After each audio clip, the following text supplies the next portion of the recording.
Assalamualaikum warahmatullahi wabarakatuh. Nama saya Joy Saksono, NPM 06 2019 107 29. Di sini saya akan menjelaskan jawaban dari soal praktikum ini. Tempat soal yang pertama yaitu sebutkan dan jelaskan kelebihan dan kekurangan multithreading. Di sini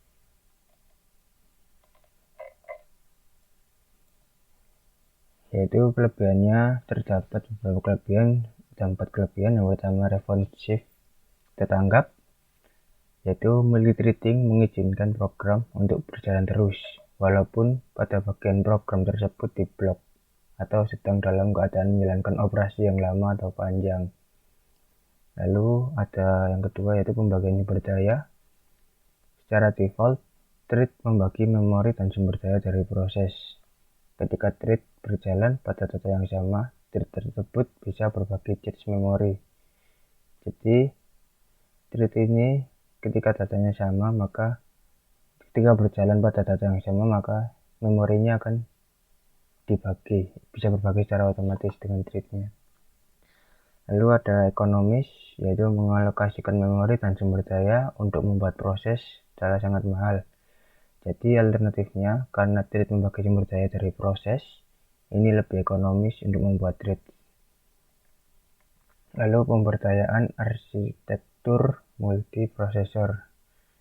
Keuntungan dari multithreading ini dapat ditingkatkan dengan arsitektur prosesor, di mana setiap thread dapat jalan secara paralel pada prosesor yang berbeda. Pada arsitektur proses tunggal, CPU biasanya berpindah-pindah antara setiap thread dengan cepat, sehingga terdapat ilusi paralelisme, tetapi pada kenyataannya hanya satu thread yang berjalan di setiap waktunya. Lalu ada kekurangannya, yaitu yang pertama, multiple thread bisa mengganggu satu sama lain saat berbagi hardware resource, misalnya cache memori. Seperti tadi, memorinya dibagi, maka hardware resource-nya akan mengganggu satu sama lainnya. Lalu ada execution time, waktu proses dari sebuah single thread tidak dapat diimprove atau ditambah, tapi malah bisa diturunkan. Ini terjadi karena penurunan frekuensi yang dibutuhkan ketika terjadi pergantian thread yang berjalan. Lalu yang terakhir harus ada dukungan dari hardware ataupun software untuk melakukan multithreading. Lalu yang kedua, jelaskan bagaimana cara kerja dari Windows Service. Jadi cara kerjanya yaitu Windows menyediakan sebuah antarmuka pemrograman aplikasi untuk Windows Service yang disebut Service Control Manager. Nah, di sini nih Service Control SCM atau SCM ini yang mengatur bagaimana Windows Service dimulai atau dimatikan. Jadi sebuah aplikasi yang hendak menjadi sebuah Windows Service harus ditulis dengan sebuah cara, yaitu ia harus mampu menerima dan menangani pesan-pesan seperti start, stop, pause, dan lain sebagainya dari Service Control Manager tadi. Lalu dalam salah satu atau beberapa panggilan termuka pemrograman aplikasi lainnya, nama layanan dan atribut lainnya seperti halnya deskripsi juga diatur oleh SCM atau Service Control Manager tadi. Dan yang ketiga yaitu berikan contoh aplikasi yang menggunakan Windows Service secara default. Sebenarnya ada banyak. Saya di sini memberikan contoh 4 saja, yaitu pertama Logicel Disk Manager, lalu ada DNS Client, DHCP Client, dan Text Scheduler. Lalu yang keempat, buatlah program single threading dengan menggunakan bahasa pemrograman Java dan jelaskan alur program tersebut. Sekarang kita coba yang nomor 4, yaitu dengan cara membuat single thread. Itu pertama kita membuat package dan kelasnya. Saya di sini sudah membuat package-nya, yaitu nama single thread, lalu kelasnya juga nama single thread.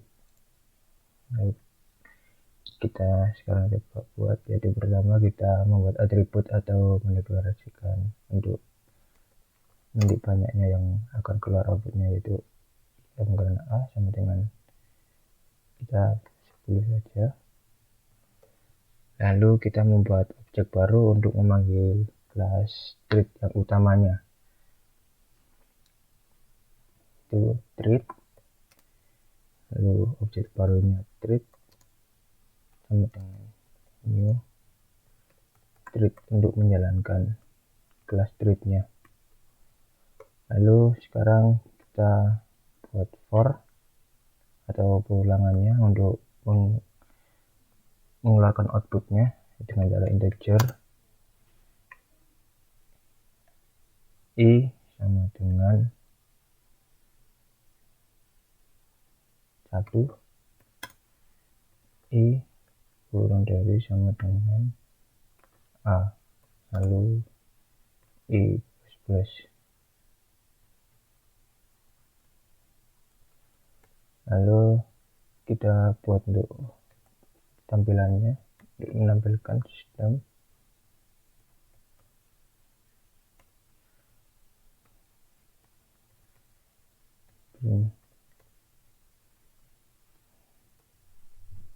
yaitu urutan ke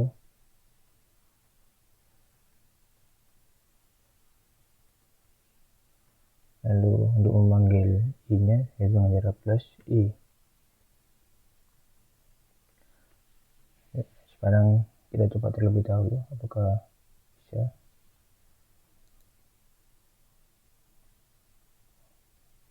bisa tanpa salah. Ini harus kurang friendly ya, bisa memorinya 0 second. Di sini untuk agar bisa secara pergantian keluarnya yaitu dengan cara mempending setiap satu kali pengeluaran, yaitu dengan cara treat mengambil objeknya lalu sleep kita pending selama 1 detik 1000. Nah, sekarang kita coba and anyway. Nah, di sini hanya keluar 1 dan di sini ada exception. Ini kita buat try agar tadi exception tadi tidak keluar, agar bisa keluar semua outputnya. Try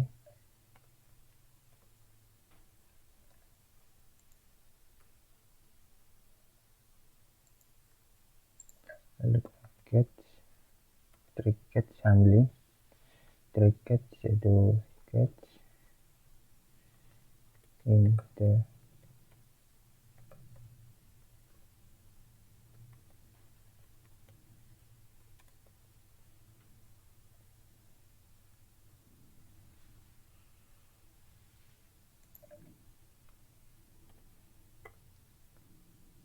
x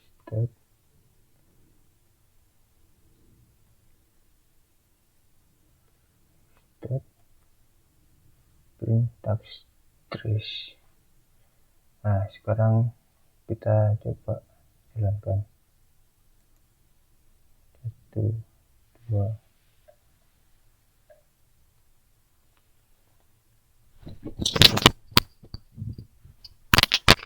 Nah, sukses selama 10 detik karena setiap pengeluarannya 1 detik tadi.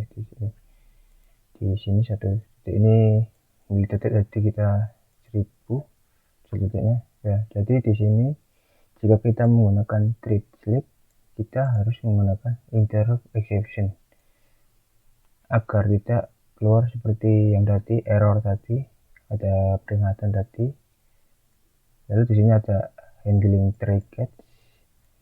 Jika nanti ini mengalami error maka tidak akan keluar seperti tadi, akan terus berulang, yaitu baru bisa keluar 1, 2, 3, 4, 5, 6, 7, 8, 9, 10 setiap 1 detiknya. Jadi totalnya 10 second. Ya, sekian dari saya, kurang lebihnya mohon maaf jika ada salah kata. Assalamualaikum warahmatullahi wabarakatuh.